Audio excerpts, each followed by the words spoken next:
Last summer, I founded a youth organization called 0 Hour.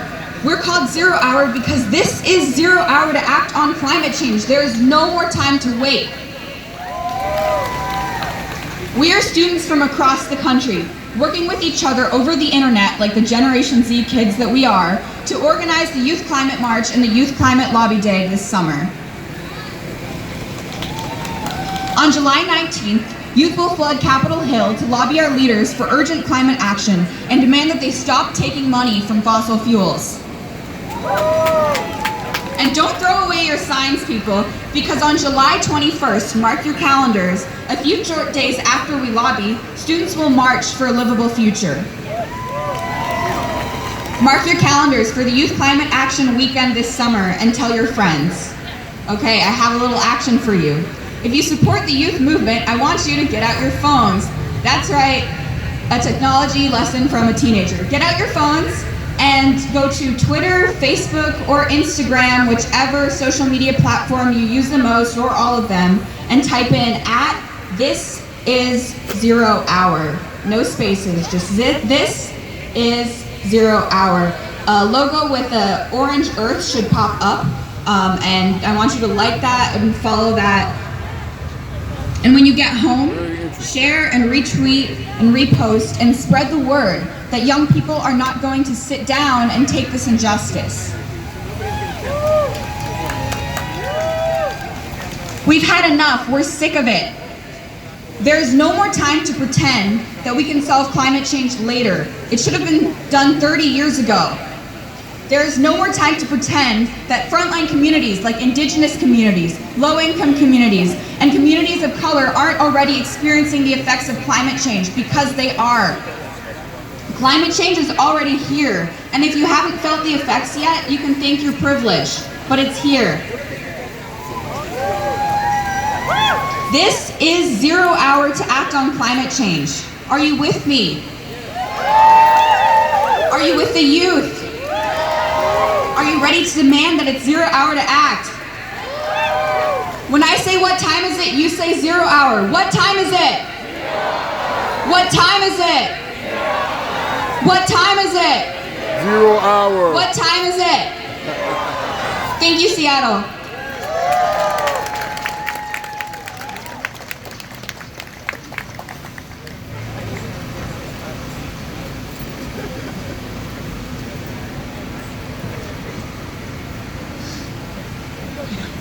Thank you, Jamie.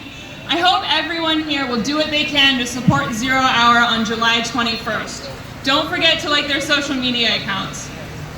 Our next speaker is a marine ecologist with a PhD in biological oceanography from Scripps Institution of Oceanography and is a member of the Samish Indian Nation. Dr. Marco Hatch has created a wonderfully diverse lab at Western Washington University and has worked to prepare the next generation of environmental scientists and leaders through fostering respect for Indigenous knowledge and providing scientists with a solid background in scientific methods.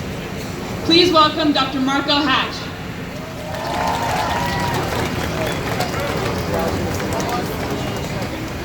OCM Nachalcha CM, Sinisnat, Marco Hatch. Good morning, dear friends and relatives. My name is Marco Hatch.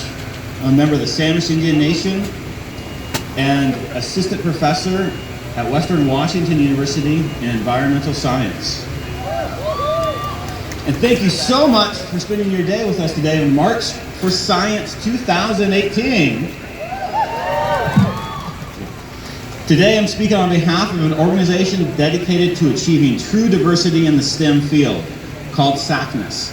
And joining me on stage are a few of the rising superstars in science from our Western Washington University SACNAS chapter. Please join me in giving them a round of applause. SACNAS is leading a national movement to build a critical mass of STEM leaders from underrepresented communities.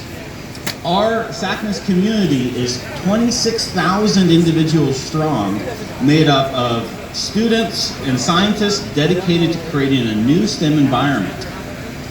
A new STEM environment where minority students do not have to leave their cultures at the lab door. Rather, we believe that diverse scientists merge and integrate their diverse identities, creating a new science space that brings these cultures and ways of knowing together to help create a sustainable future for us all.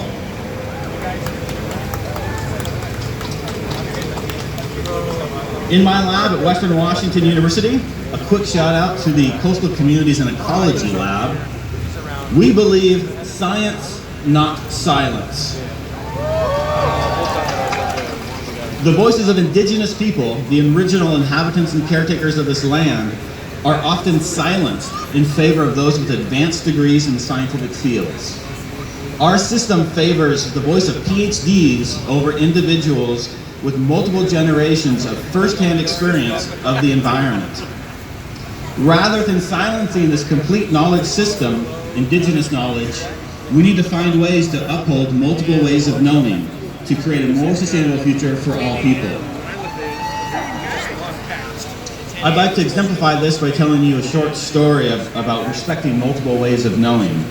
This story originates from Chief Dan George and is referred to as the one canoe, two trees story. Long ago, when a family needed a new canoe, they would meet with their community carver and they would discuss the purpose of that canoe. Was it for short trips or long trips? Was it to visit friends and family? Was it to move through the islands? And after learning what they needed, the carver would go into the woods and look for the perfect cedar tree. Once he found that cedar tree, he wouldn't simply cut it down. Through a process, he would ask the tree for permission, he would talk to the tree, and he would pray. This might take multiple days, and during that time, he would tell the tree about the family, how as a canoe would help provide for them and help them visit their family. And if the tree agreed, it would be cut down and have a new life as a canoe. But today, we no longer have those big cedar trees that we can build one canoe from. Today, to build a canoe, we need to use two cedar trees. And when making a canoe from two trees, it's important that they meld together. It's important that they don't give up their identity as separate trees, but they see each other as equals, that one tree doesn't think it's better than the other tree, that one tree doesn't think that its way of doing things is the only way to do things. If one tree holds that value, if one tree thinks it's better than the other, it'll cause tension in the canoe. And tension causes cracks, which will eventually lead that canoe to fall